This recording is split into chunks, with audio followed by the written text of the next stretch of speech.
é o seguinte, a gente já falou, né, um pouco sobre algumas forças que influenciam o escoamento,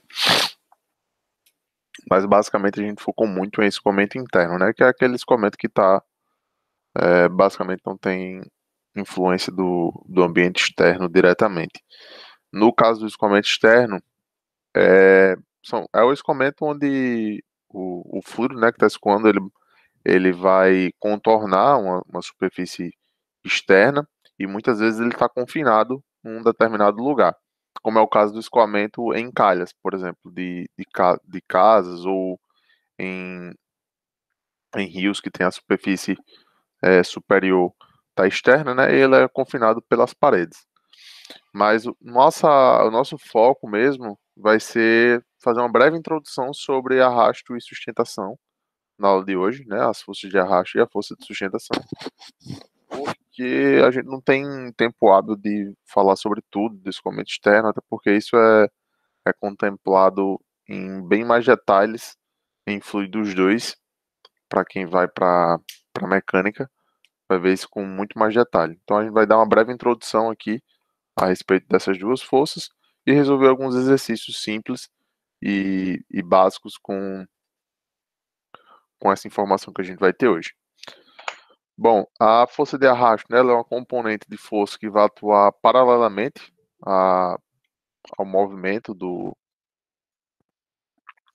ao escoamento. Então imaginem uma imaginar nesse caso aqui uma esfera lisa, né? A força de arrasto, né, nessa esfera, por exemplo, imagina a esfera que está no ambiente externo e uma corrente de ar escoando em volta dela. A força de arrasto nessa esfera ela vai depender basicamente do diâmetro, da viscosidade, que é por qual escoa, né? A massa específica do fluido e a velocidade. Isso aqui a gente meio que fez isso quando a gente fez a definição lá do aquele exemplo do teorema do Pili-Buckner, né? A gente tinha basicamente essa formulação aqui. E quando a gente aplica o teorema do Pili-Buckner nesse caso, a gente vai chegar aqui em dois adimensionais, né? Um adimensional de força e o da viscosidade, que a gente considera sendo isso aqui o número de Reynolds. E isso aqui, esse coeficiente de força, esse adimensional, é o que a gente vai definir como coeficiente de arrasto. Sendo introduzido aqui, né, a constante meio para a melhor organização dessa equação. Então, basicamente, aqui fica a definição do coeficiente de arrasto, que vai depender aí da força de arrasto, né, da massa específica, da velocidade do escoamento e da área que está em contato com o fluido. Esse arrasto, a gente pode ter ele, o arrasto sobre uma placa plana, né, que aí a gente vai ter efetivamente um arrasto de atrito, em função da forma que ele vai estar em contato com a placa. E aqui está a equação para a gente calcular em relação a isso. Lembrando, aqui a área é a área molhada desse que está em contato com o fluido efetivamente. Quando a gente tem, para esse tipo de caso ainda da placa plana, se a placa plana estiver paralela ao fluxo, está aqui o fluxo vindo, aí a placa plana tá paralela, né? Não tem a área em relação ao escoamento é muito pequena. A área de seção transversal. E aí, predominantemente, fica o arrasto de atrito. Esse arrasto ele pode ser determinado em função do número de Reynolds, né? Também, para o escoamento laminar, através dessa equação. Aqui tem todo o desenvolvimento. E a equação para calcular em função do número de Reynolds para o escoamento laminar. Da mesma forma, para o escoamento turbulento, sendo válido aqui de 5 vezes 10 à quinta a 10 à sétima. E as outras equações que correlacionam as outras faixas do número de Reynolds também, para esses comentários sobre essa placa paralela. Já no caso da placa, quando o escoamento, né, a placa não está paralela à direção do escoamento, ela está perpendicular, predominantemente a gente vai ter o que é chamado de arrasto de pressão, né, já que a força aqui, a pressão aqui vai ser maior, né, a gente aumentou a área associada aqui em direção ao escoamento. Quando isso acontece, a linha de corrente do fluido, né, que vai, quando começa a contornar aqui, não consegue contornar toda essa superfície e é formada aqui uma região de esteira, né? Essa região de esteira é uma região que forma recirculação do escoamento aqui. vai ter uma recirculação para depois ter a continuidade desse escoamento. Normalmente, esse tipo de arrasto, o coeficiente de arrasto para esse tipo de caso aqui, de uma placa plana ou de outras superfícies, ele já é meio que tabelado, né, em função aqui da geometria, de geometrias conhecidas aqui, como por exemplo um prisma, um disco, anel, um hemisfério com a extremidade aberta, faceando o escoamento. Então a gente vai ter basicamente um círculo, né? Quando a gente tem a extremidade aberta faceando a jusante, né, a parte esférica mesmo da esfera, a seção de um cilindro, a parte interna também, e aqui a parte externa. Isso aqui é tabelado em função da superfície. Nos livros que vocês têm isso aqui, vocês podem ter outras tabelas, né, que correlacionem melhor esse tipo de análise, mas ao título que a gente vai fazer aqui, isso aqui é suficiente para resolver nossos problemas. O outro caso que é o escoamento de Stokes, que a gente tem um escoamento com número de Reynolds muito baixo. O que acontece é o seguinte: durante o escoamento não há separação das camadas, né, do escoamento em torno da esfera. Então, a gente não tem aquela formação da esteira, porque a velocidade é muito baixa. Então, o fluido ele consegue contornar perfeitamente toda a superfície. E isso aqui é uma foto, né, de como é que é o escoamento. E aí o coeficiente de arrasto, para esse caso aqui, ele é definido basicamente em função do número de Reynolds, né? Nesse caso aqui, para uma esfera.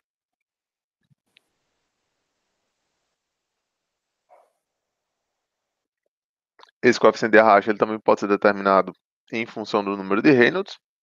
A gente faz uma correlação direta aqui do Reynolds com o coeficiente de arrasto.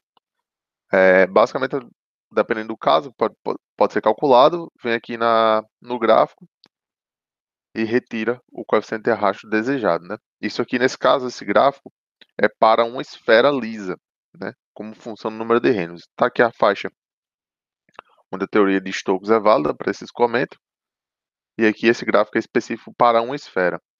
Semelhante ao gráfico de esfera, a gente tem esse mesmo gráfico, né? Só que aqui em função de um cilindro liso. É importante essa informação, dizer que é um cilindro liso ou rugoso, que muda, caso tenha esses dois gráficos, para esses dois tipos de corpos. Um corpo esférico e um corpo cilíndrico.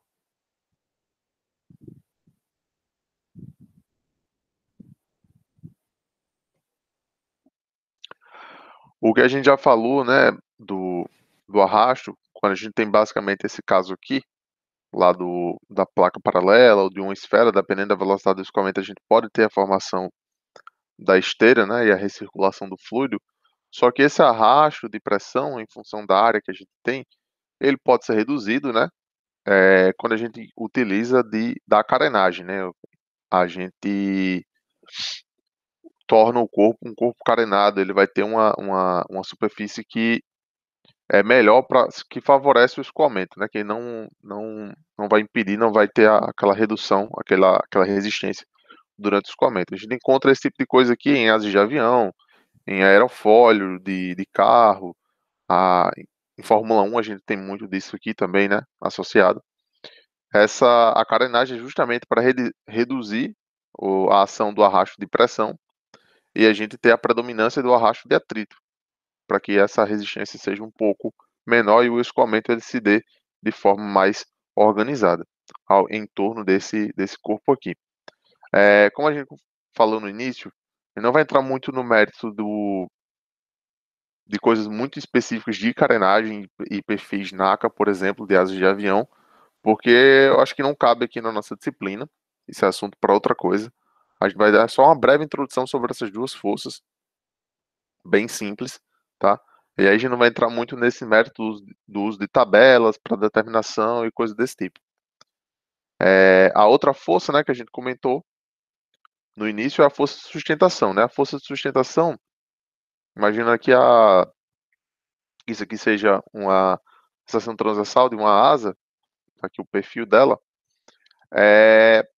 A força de sustentação ela é o que vai garantir na maioria dos objetos, né? Ela é mais significativa do que o arrasto, porque, como o próprio nome dela sugere, é a força que garante que o objeto ele fique, no caso de um avião, né?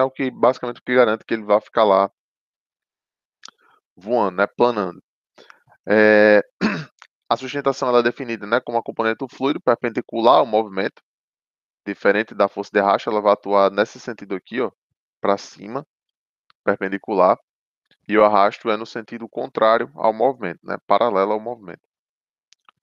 De forma semelhante, o coeficiente de sustentação ele pode ser determinado através dessa fórmula, bem semelhante à fórmula do coeficiente de arrasto.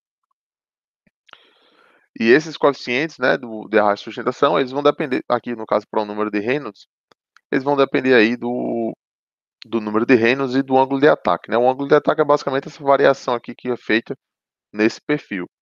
À medida que esse ângulo muda, a gente muda a ação das forças, né? Quando esse perfil está mais nessa inclinação aqui, a gente tem uma predominância da força de sustentação, porque a área vai ser maior, né? Quando está quase que reto, e a predominância do arrasto de atrito, né? À medida que esse ângulo aumenta, a componente da força de arrasto ela vai tende a diminuir um pouco e a gente começa a aumentar o arrasto de atrito em função dessa mudança desse ângulo. E no caso aqui dos aerofólios, né, só uma observação, essa área que a gente utiliza é a área planiforme, né, que a gente vai ver um pouquinho mais à frente em alguns exercícios que a gente vai falar mais adiante. Que é o que a gente chega aqui no nosso primeiro exemplo, né, para comentar um pouco sobre essas duas forças que a gente acabou de falar. Que é dito o seguinte: um pequeno avião apresenta a área de asa e peso iguais a 36,73 metros quadrados e 14.960 newtons, sabendo que os coeficientes de arrasto e sustentação valem 0,06 e 1,08, determina a potência necessária para que o avião voe nivelado.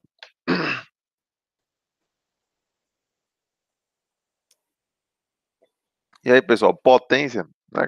A gente quer calcular potência, mostrar para vocês aqui como é que a gente chega basicamente nessa equação.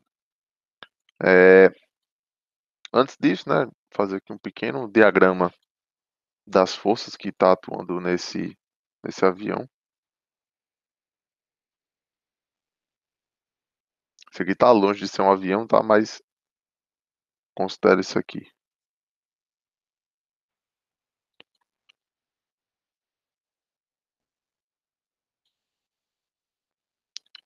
Imagine que essa aqui seja a direção do escoamento, a direção do voo, né, do movimento.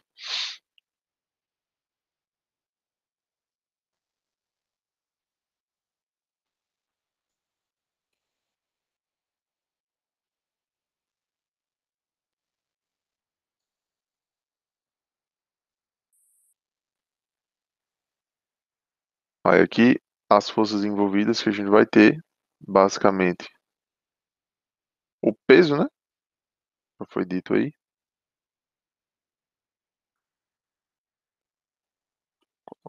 Sim.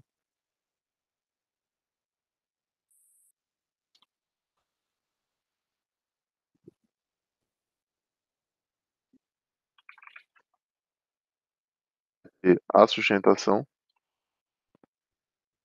que é perpendicular ao movimento, e a força de arrasto, que é contrária ao movimento.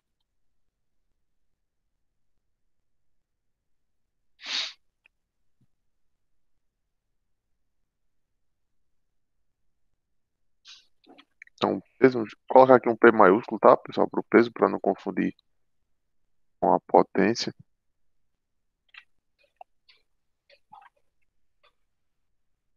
Aqui a força de sustentação.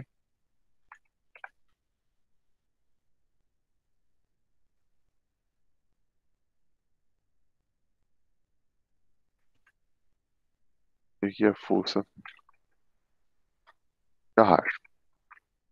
O que acontece, né? A potência, que é o que a gente está interessado, é aquele nosso W ponto, né? E aqui eu vou fazer uma pequena análise dimensional da unidade de potência, né, que a gente conhece. Potência, normalmente, a gente no SI, né, no Sistema Internacional, ela é dada em watts, né, pelo que a gente já está acostumado. Só que o watts, a verdade, é joule, né, por segundo. Por sua vez, joule é dada em newton vezes metro, né,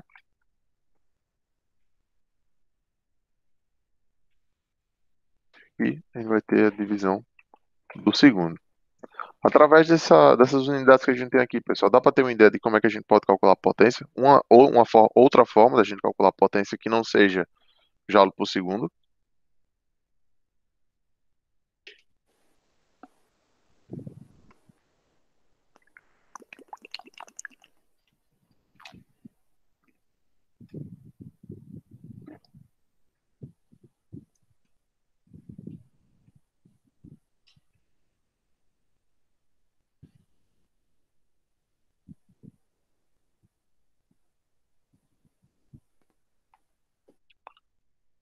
Só pelas unidades, dá para vocês terem ideia de como é que a gente pode calcular essa potência? Isso aqui é a unidade de quê?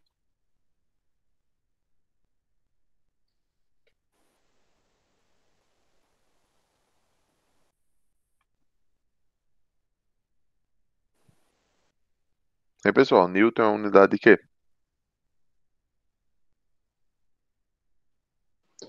Força.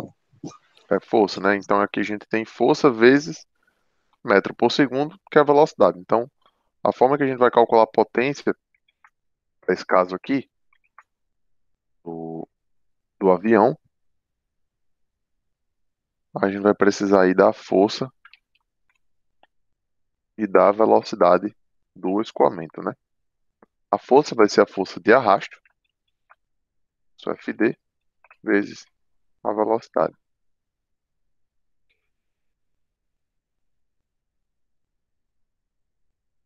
É a força de arrasto, pessoal, porque é o que precisa vencer para ter o escoamento, né? Basicamente, é a resistência que a gente vai ter aqui.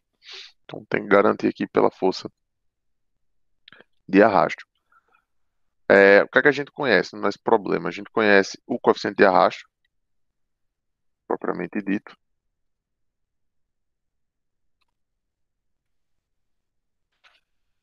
0,06, e conhecemos o coeficiente de sustentação de 1,08. É, com essas duas informações, com esses dois coeficientes, a gente não consegue encontrar muita coisa, ter muita informação, porque a gente não sabe a velocidade do escoamento.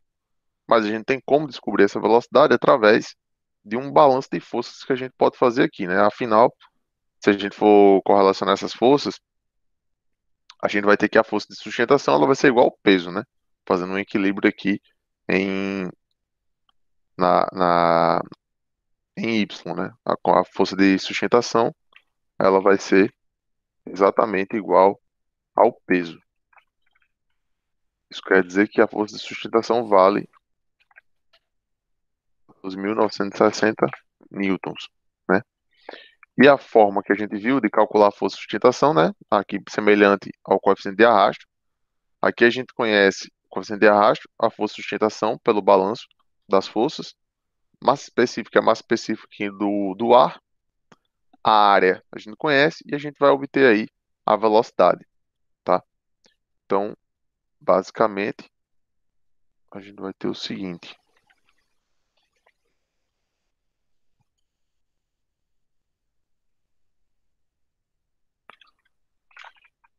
Coeficiente de sustentação vai ser igual a força,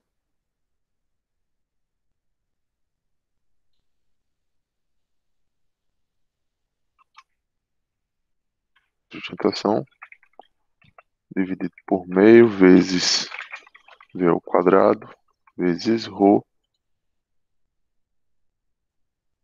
vezes a área planiforme. Consequentemente, como a gente está interessado na velocidade, essa velocidade é a mesma tanto para a força de coeficiente de arrasto como para o coeficiente de sustentação, tá? Nesse caso, as áreas também são iguais. A gente vai ter que a velocidade vai ser igual a raiz quadrada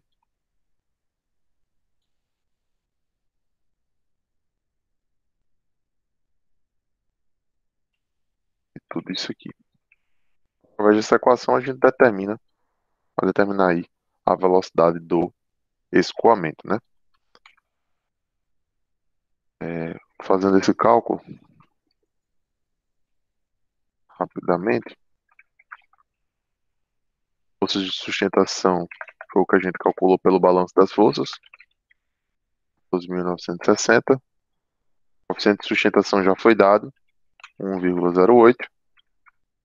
Massa específica do ar, a gente vai aqui a gente não tem, notem que a gente não sabe a altitude que esse avião tá voando, tá? Então não dá para pegar na tabela especificamente a massa específica do ar nesse caso. A gente vai utilizar aqui 1,24, tá certo? Como sendo a massa específica.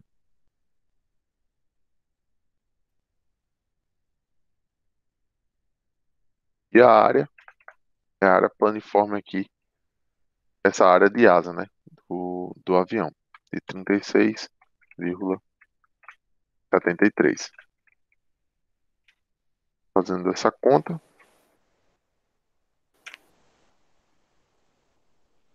a gente vai obter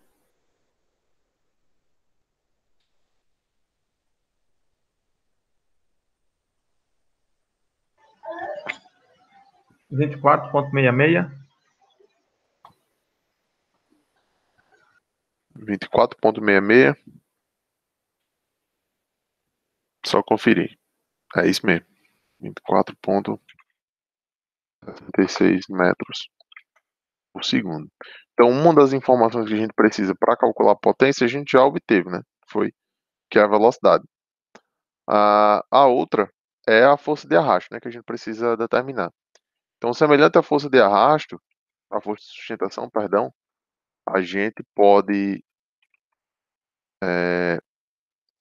pegar todas essas informações,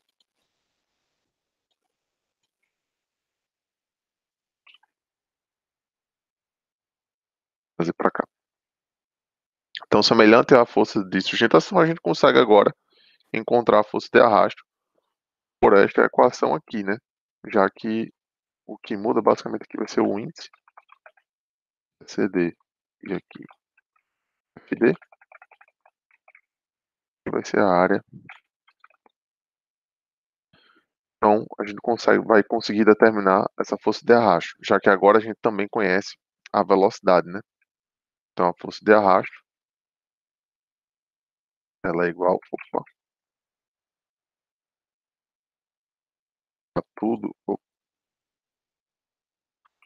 isso aqui, vezes o coeficiente de arrasto, que também foi dado no problema. Então, vai ficar 1/2 vezes a velocidade que a gente acabou de encontrar, 4,66 ao quadrado, vezes a massa específica, considerar 1,24, e a área de 36,73. Ao fazer isso, a gente vai obter aí a força de sustentação.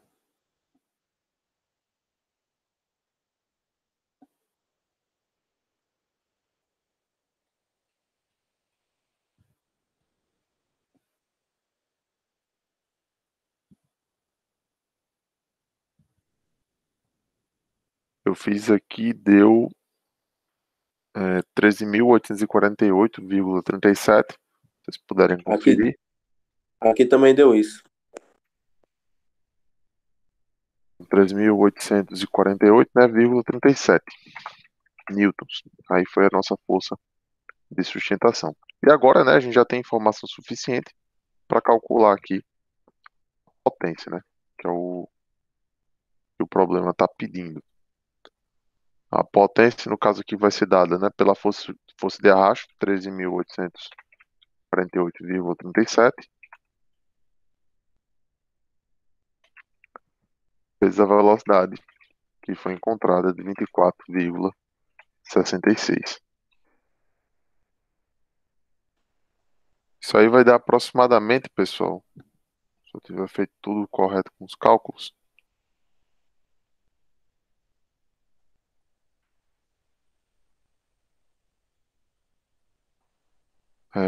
341.500,804, né, watts. Ou, ainda, a gente pode dizer que isso equivale a 303,41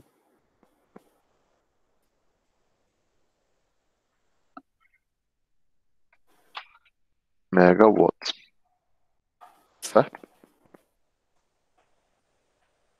Não, desculpa.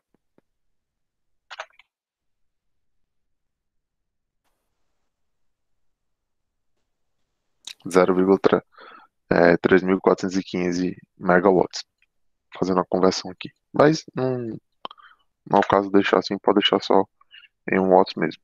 Então essa aqui é a potência desse avião. Qual alguma dúvida, pessoal? Disso que a gente fez?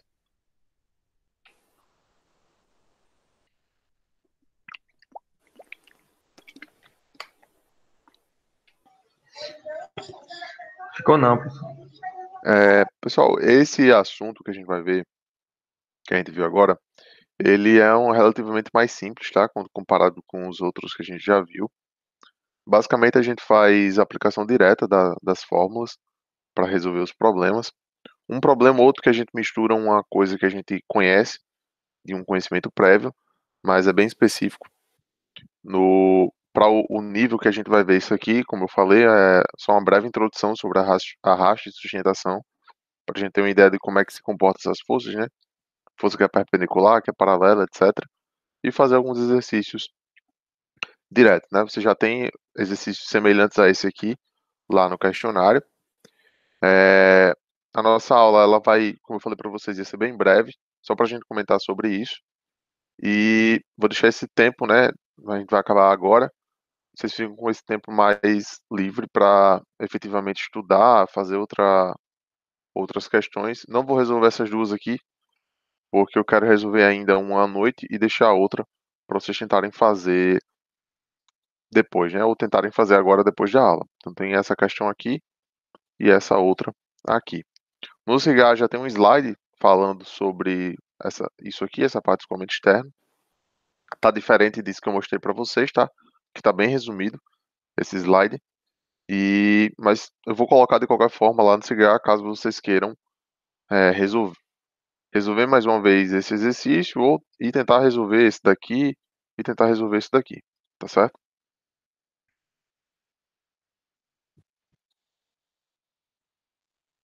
Mas basicamente o que a gente tinha para mostrar era isso. Então hoje é quarta, né? A gente encerrou o assunto da disciplina. A gente já viu basicamente tudo o que a gente tinha para ver. Normalmente no semestre presencial, quando dá tempo é que eu entro no mérito de arrasto e sustentação, às vezes eu costumo não, às vezes não dá tempo porque é muito corrido. Ana, a prova vai ser às 2 horas, tá? O questionário vai abrir às 2 horas. A gente vai colocar todas as instruções ainda também em relação a essa terceira avaliação. Mas aqui, como a gente teve um pequeno tempo, deu para comentar. Amanhã, um dia reservado, eu acho que, não sei se o professor Douglas vai fazer isso, se for ele que vai estar com vocês, mas à noite eu vou fazer uma aula de exercício só sobre análise dimensional e semelhança, porque foi feito pouca coisa, já que a gente focou muito em escoamento interno. Então, vou fazer mais um exercício por lá. Quem quiser participar, fique à vontade dessa aula. Na sexta-feira, eu pretendo, a ideia era que seja uma aula de tirar dúvidas, né? De vocês, de alguma questão em específico, ou de alguma coisa que vocês não entenderam, alguma parte teórica que não deu para entender dos assuntos que a gente viu.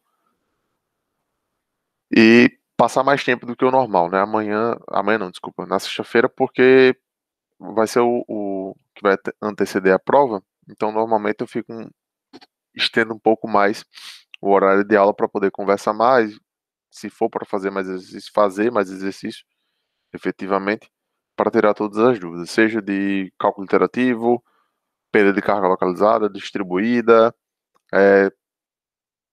e de análise dimensional e semelhança, tá certo? Então, basicamente, a nossa agenda até o sábado. Tá bom, pessoal? Beleza, professor. Valeu, bom dia. Valeu, pessoal. Bom dia. Tchau, tchau. Bons estudos para vocês.